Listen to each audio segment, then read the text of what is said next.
வெற்றி உண்டாகட்டும். ஆமீரின் மகாராணி ராய் கமர் ஷகன்ஷா அவர்களை நேரில் சந்திப்பதற்காக வந்து கொண்டிருக்கிறார்.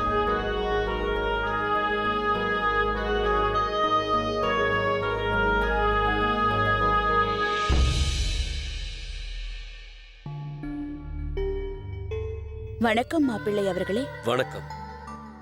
எங்களுக்கு ஒரு சம்பிரதாயம் இருக்கிறது. வீட்டிற்கு வந்திருக்கும் மாப்பிள்ளைக்கு நாங்கள் திலகம் இட்டு விடுவோம், அவருக்கு பரிசும் வழங்குவோம். பிறகு பெண்ணின் அண்ணி மாப்பிள்ளையின் கையை கழுவி விடுவார். உங்கள் அனைத்து சம்பிரதாயங்களுக்கும் நான் தயார். நீங்கள் என்ன செய்ய வேண்டுமோ அதை செய்யுங்கள். சேவகியே,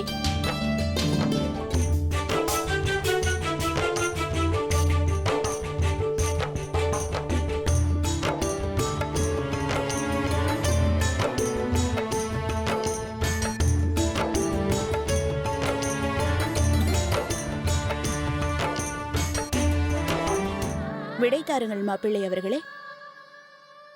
பார்த்தாயா, கண்டுபிடிக்கவில்லை? இங்கு பாருங்கள், பூஜை தட்டை வைத்திருப்பவர் இங்கே நில்லுங்கள். நான் கூறினேனே, பார்த்தீர்களா?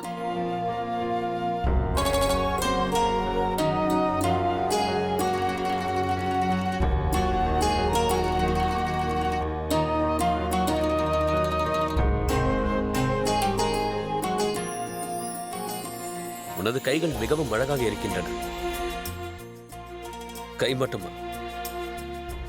அந்த குதா உன்னை மிகவும் அழகாக தான் படைத்திருக்கிறார். எனக்கு என்ன தோன்றுகிறது என்றால், நான் காலம் முழுக்க உன்னோடவே இருக்க வேண்டும் என்று. நல்ல வேளையாக எனது பேகம் சாய்பா இங்கு இல்லை. அவர் இருந்திருந்தால் என்னால் எப்படி உன்னை புகழ்ந்து பேசியிருக்க முடியும். இப்போது நான் உனக்கு ஒரு முக்கியமான விஷயத்தை கூறுகிறேன். என்னுடைய பேகம் சாய்பா இருக்கிறாரே, எப்போதும் பேசிக்கொண்டே இருப்பார்.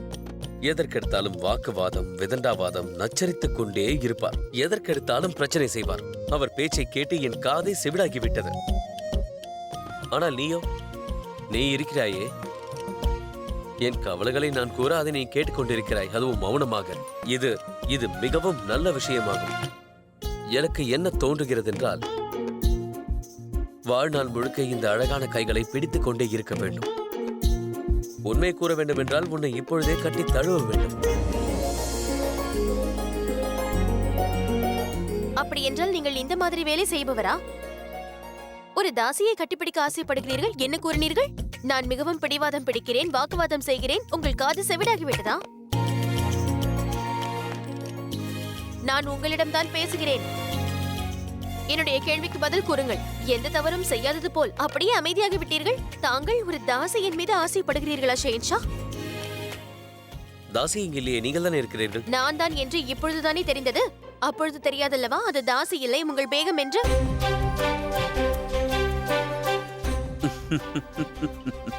உங்களுக்கு சிறிதும் வெட்கமே இல்லையா?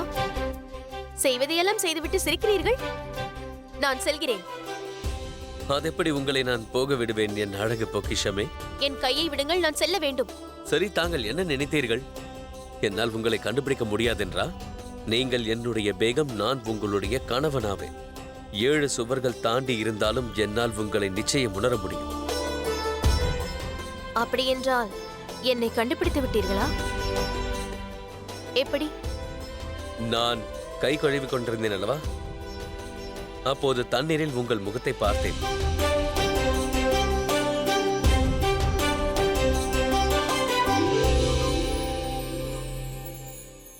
பிறகு ஏன் என் பெயரை அழைக்கவில்லை ஷெஹன்ஷா? ஏன்? நீங்கள் என்னோடு விளையாடும் போது நான் உங்களோடு விளையாடக்கூடாதா என்ன? தாய் வீட்டுக்கு வந்தவுடன் நீங்களும் தாய் வீட்டாரை போல் மாறிவிட்டீர்கள். அப்படியெல்லாம் ஒன்றுமில்லை. இது என் அண்ணியின் ஆலோசனை. ஆனால் நான் அவரிடம் கூறினேன், நீங்கள் எப்படியும் என்னை கண்டுபிடித்து விடுவீர்கள் என்று. அப்படி என்றால் அது உங்களுக்கு தெரிந்திருக்கிறது. ஆமாம்.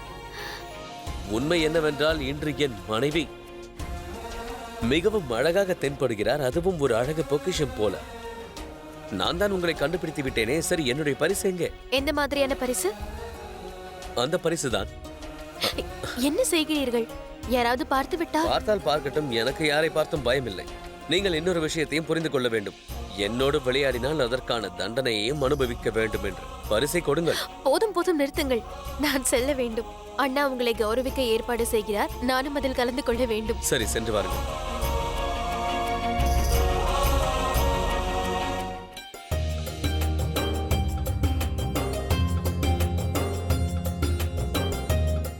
தங்களுக்கு ஒன்றுமில்லையே?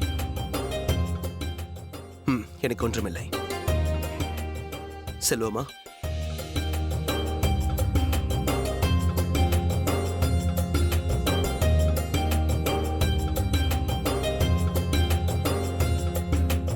யார் அவன்? அவன் தள்ளிவிட்டதை ஏன் யாரிடமும் கூறவில்லை? உனக்கு இப்படி ஒரு நிலைமை ஏற்பட காரணம் அவன்தான். அவன் எந்த தவறும் செய்யவில்லை. பாம்பை பார்த்ததால் குதிரை மிரண்டு விட்டது. ஆனால் இதில் முக்கியமானது என்னவென்றால், அவர் என்னிடம் மன்னிப்பு கேட்டு சேற்றை சுத்தம் செய்ய உதவி செய்தார். அப்படி ஒரு நல்லவரை எவ்வாறு தண்டிக்க முடியும்? அப்படிப்பட்டவன் யார் என்று கூறு. அவன் ஆடையை பார்த்தால் முகலாயம் போல் இருந்தது. முகலாய பாரம்பரியத்தை சேர்ந்தவனா? முகலாய பாரம்பரியத்தை கேள்விப்பட்டாலே வெறுப்பு வருகிறது. தங்களுக்கு தெரியும் அல்லவா, முகலாய குடும்பத்தை சேர்ந்தவர்களை நான் வெறுக்கிறேன் என்று. பிறகு ஏன் அவர்களை பற்றி பேசுகிறீர்கள்? நான் ஏதோ தெரியாமல் அவ்வாறு கேட்டுவிட்டேன். எதற்காக தேவையில்லாமல் கோபப்படுகிறாய்? அவ்வாறு இருந்திருந்தால் அவன் படையோடு வந்திருப்பான். இவர் ஒரு சாதாரண சிப்பாய்தான். முகலாயத்தை சேர்ந்தவராக இருந்தால், இளவரசராக இருந்தால் அவர் எனக்கு நிச்சயம் உதவி செய்திருக்க மாட்டார். அதற்கு பதிலாக என்னை பார்த்து கேலி செய்து சிரித்துவிட்டு சென்றிருப்பார்.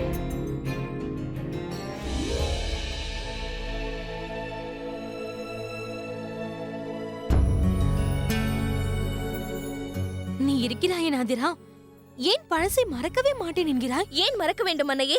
அந்த சலிமால் தான் நாம் ஆக்ராவை விட்டு வந்தோம். என் பேரை மாற்ற வேண்டியதாயிற்று. எனது அடையாளமே மாறிவிட்டது. தாங்களும் தந்தையும் மிகவும் கஷ்டப்பட்டீர்கள் அல்லவா? இன்று நாம் கஷ்டங்களை அனுபவிக்க காரணம் அவன் ஒருவன் மட்டுமே. இங்கே பார், பழைய நினைவுகள் அனைத்தையும் நினைக்க கூடாது, மறந்துவிட வேண்டும். இல்லை என்றால் அது மனதில் பாரமாக மாறிவிடும். சரி, அது அனைத்தையும் விடு. நான் உன்னுடைய சலங்கையை சரி செய்து விட்டேன். இப்பொழுதெல்லாம் நீ நடனத்தில் கவனம் செலுத்துவதே இல்லை.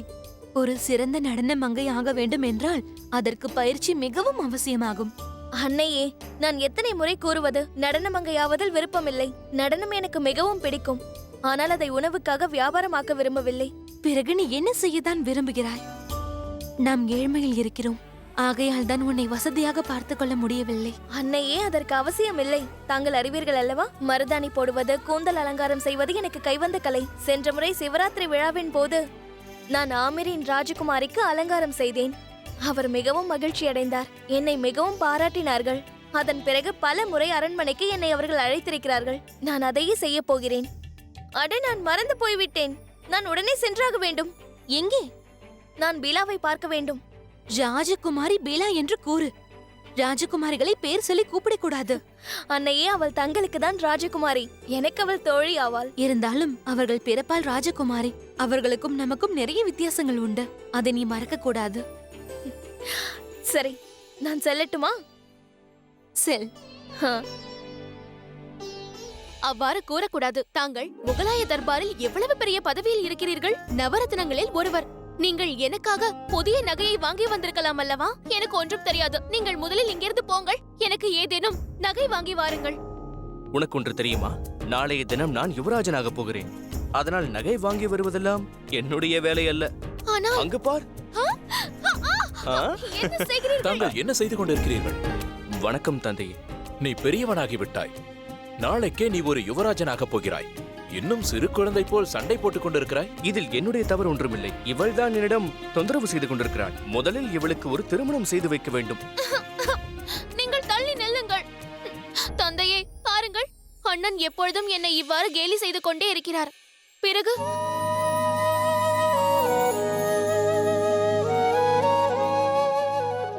தந்தையே, நான் திருமணம் செய்து கொள்ள மாட்டேன். நான் உங்களை விட்டு எங்கும் செல்ல மாட்டேன். இங்கே பாரம்மா, பெண்கள் இன்னொரு வீட்டிற்கு சென்றுதான் ஆக வேண்டும். மான்சிங் கூறியது மிகவும் சரிதான். உனக்கு திருமணத்திற்கான வயது வந்து விட்டது. நான் யாரை திருமணம் செய்து கொள்வது? யாருடனாவது செய்து வைத்து விடுகிறோம். ஒரு மோசமான மாப்பிள்ளையாக பார்க்கிறோம். அண்ணா, பாருங்கள் அண்ணையே. அண்ணையே, மான்சிங் அண்ணா என்னை எப்பொழுதும் இவ்வாறு பேசிக்கொண்டே இருக்கிறார். மட்டம் தட்டி கொண்டே இருக்கிறார். மான்சிங், எனது செல்ல குழந்தையை இவ்வாறு சொல்லக்கூடாது. நீ சென்று தயாராகு. எனது செல்லத்திற்கு ஒரு அழகான வரனை நானே தேடுவேன். என்ன அண்ணையே, தாங்களுமா? பிரச்சனை இதோடு முடிந்து விடவில்லை. நான் சலீமிடம் கூறி உன்னை இன்னும் நன்றாக கிண்டல் செய்ய கூறுகிறேன். சிறுவயதில் செய்தது போலவே. இங்கே பாருங்கள், யார் என்னை எவ்வாறு கேலி செய்வார்கள் என்று நானும் பார்க்கிறேன்.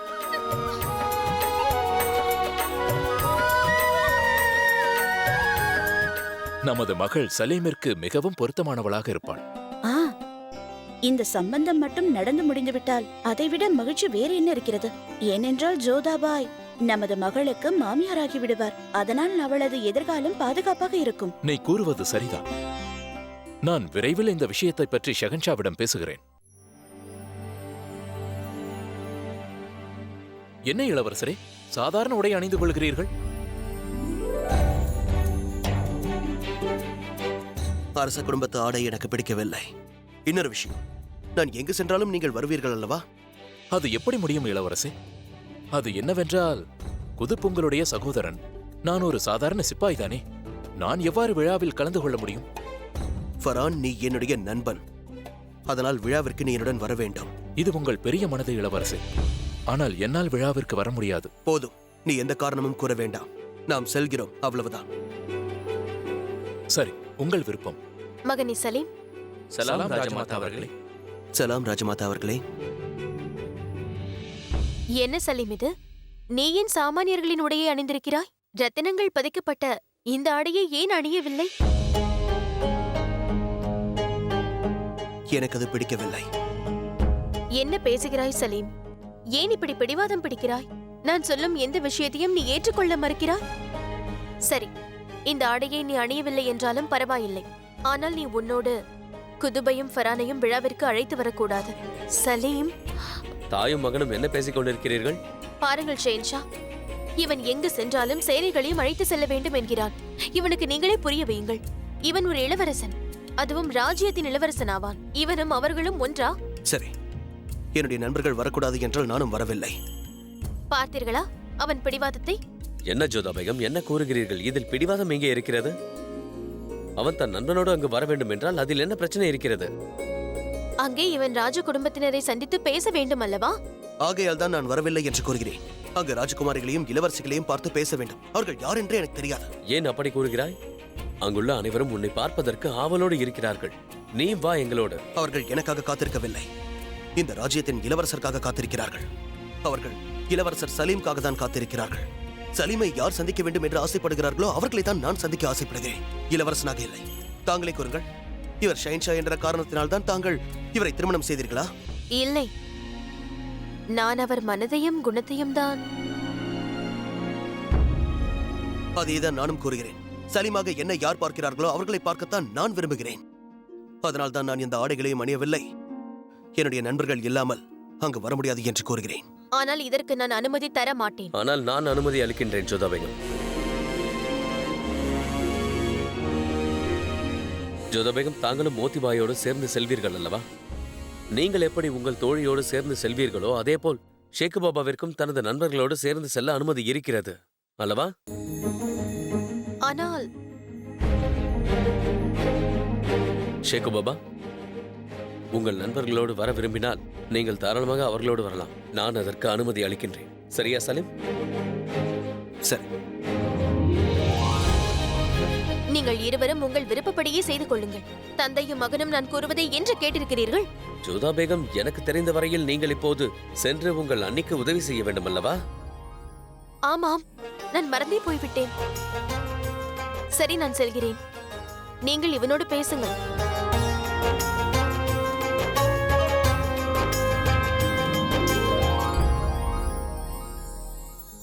கவலைப்படாதே, நான் அவருக்கு பிறகு புரிய வைத்துக் கொள்கிறேன். நீ சென்று பொறுமையாக தயாராகி உன் நண்பர்களோடு விழாவிற்கு வந்து சேர். சரி. எனக்கு தெரிந்த வரையில் உங்கள் தாய்க்கு அந்த பழக்கம் வந்துவிட்டது போல. என்னிடம்தான் அதிகார பலத்தை காட்டுவார்கள், இப்போது உன்னிடமும் காட்டுகிறார்கள். அப்படியே இன்னொரு விஷயம், இது உன்னுடைய தனிப்பட்ட வாழ்க்கை பிரச்சனை. நீ யாரை நிக்கா செய்து கொள்ள வேண்டும் என்றால் உன்னை யார் விரும்புகிறாரோ அவரைத்தான். நீ இளவரசர் என்பதாலேயோ இல்லை வருங்கால ஷெஹன்ஷா என்பதாலேயோ இருக்கக்கூடாது, சரியா? சரி, இப்போது சென்று பொறுமையாக தயாராக.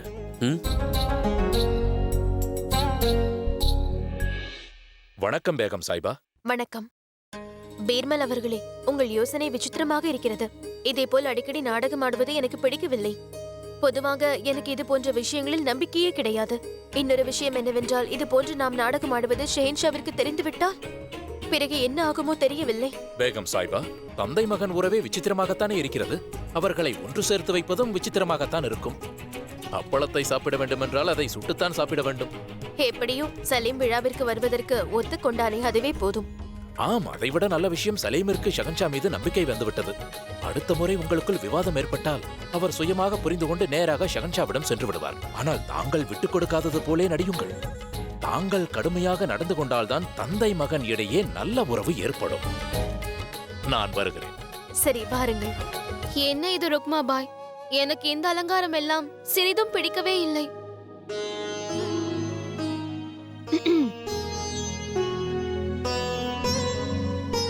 என்னாயிற்று மான்பாய், நீ இன்னும் தயாராகவில்லையா? ஆம், அது நான் தயாராகி கொண்டுதான் இருக்கிறேன். நீ தயாராகும் வேகத்தை பார்த்தால் நீ நாளை தான் தயாராவாய் போலிருக்கிறது. நான் பல வருடங்களுக்கு பிறகு இளவரசர் சலீமை பார்க்க போகிறேன். நான் எதை எண்ணி மிகவும் கவலையில் இருக்கிறேன் என்றால், நான் இன்னும் தயாராகவே இல்லை. அதுவும் இல்லாமல் நீ வேற என்னை கேலி செய்கிறாய். நான் உன் மனதை புண்படுத்த நினைக்கவில்லை. சரி கூறு, என்னவாயிற்று உனக்கு? என் மான்சிங் அண்ணா என்னை மிகவும் கேலி செய்கிறார். என்னை மிகவும் மட்டம் தட்டுகிறார். என்னை அவர் மிரட்டுகிறார். அவர் இளவரசர் சலீமிடம் கூறி சிறு வயதில் அவர் என்னை கேலி செய்த மாதிரியே இப்பொழுதும் கேலி செய்ய வைப்பாராம். அப்படியா? அப்படியானால் நீயும் பதிலடி கொடுக்க வேண்டியதுதானே? இல்லை இல்லை, அவ்வாறு எப்படி செய்ய முடியும்? அவர் இளவரசர் ஆயிற்றே. நீ அதை செய்ய முடியாது. ஆனால் உனக்காக நான் அதை செய்ய முடியுமே. இளவரசர் சலீம் தன்னை பற்றி மனதில் என்ன நினைத்துக் கொண்டிருக்கிறான்? பெண்கள் என்றால் அனைத்தையும் சகித்துக் கொள்வார்கள் என்று நினைக்கிறானா? பார்த்து கொண்டே இரு. உன் அண்ணன் மான்சிங்கிற்கும் சலீமிற்கும் நான் எவ்வாறு பாடம் கற்றுக் கொடுக்கிறேன் என்று. வேண்டாம் ஜகத், நீ அவ்வாறு எதுவும் செய்ய வேண்டாம். இளவரசர் சலீம் தவறாக எண்ணிவிட்டால் அவர் என்னிடம் கோபித்துக் கொள்வார் அல்லவா? அவ்வாறெல்லாம் ஒன்றும் நடக்காது. நான் செய்ய போகும் காரியத்தால் இளவரசருக்கு உன் மீது கோபம் வராது, என் மீதுதான் கோபம் வரும். ஆனால் நீ எவ்வாறு அப்படி செய்வாய்? என்னுடைய பெயர் ஜகத். ராஜா உதய்சிங்கின் மகள், ஜோத்பூரின் ராஜகுமாரி. இளவரசர் சலீம் 1000 ராஜகுமாரிகளை சந்தித்திருக்கலாம். ஆனால் என்னை போல் ஒருத்தியை சந்தித்திருக்கவே முடியாது. என்னிடமிருந்து இளவரசர் சலீம் எப்படி தப்பிக்கிறார் என்று நானும் பார்க்கிறேன். சலாம் இளவரசி அவர்களே. அனார்கலி, அனார்கலி, ஏன் இவ்வளவு தாமதமாக வந்தாய்? இப்போது கூறுகிறேன். எதற்கு இவ்வளவு தாமதமாக வந்தாய்? நான் முன்பே உனக்கு செய்தி அனுப்பிவிட்டேன். நீ நேராக விழாவுக்கு தான் வருவாயோ என்று நினைத்தேன். அவ்வாறு இப்படி செய்வேன்? என் தோழி என்னை அழைக்கும் பொழுது இங்கு வராமல் இருப்பேனா? நீண்ட நாட்களுக்கு பிறகு தங்கள் இருவரையும் சந்திக்கிறேன். அனார்கலி, நான் உனக்காக சில உடைகளை கொண்டு வந்திருக்கிறேன். நான் உனக்கு வாக்களித்திருந்தேன் அல்லவா? இது என் பழைய ஆடைகளால் ஆனவை அல்ல, புது ஆடைகள். நிச்சயமாக உனக்கு அது மிகவும் பிடிக்கும். தங்களது பரிசு எதுவாக இருந்தாலும் எனக்கு மகிழ்ச்சி தான் இளவரசி. அனார்கலி, நீ நேரடியாக இங்க வந்தாய் அல்லவா? அது நல்ல விஷயம். உனக்கு தெரியுமா, இந்த அடிமைகள் என் கூந்தலை சரியாக அலங்காரம் செய்யவில்லை. கவலை கொள்ள வேண்டாம், நான் வந்துவிட்டேன் அல்லவா? வாருங்கள். அடேங்கப்பா, இது மிகவும் நல்ல விஷயம். நினைவிருக்கிறதா, சென்ற முறை நீ என் கூந்தலை அலங்காரம் செய்தாய் அல்லவா? அதை பார்த்து என்னை எல்லோரும் பாராட்டினார்கள். நான் உன்னிடம் ஒன்று கேட்கலாமானார்களே? இளவரசர் சலீமை பார்க்க வேண்டும் என்ற ஆசை உனக்கும் இருக்கிறதல்லவா?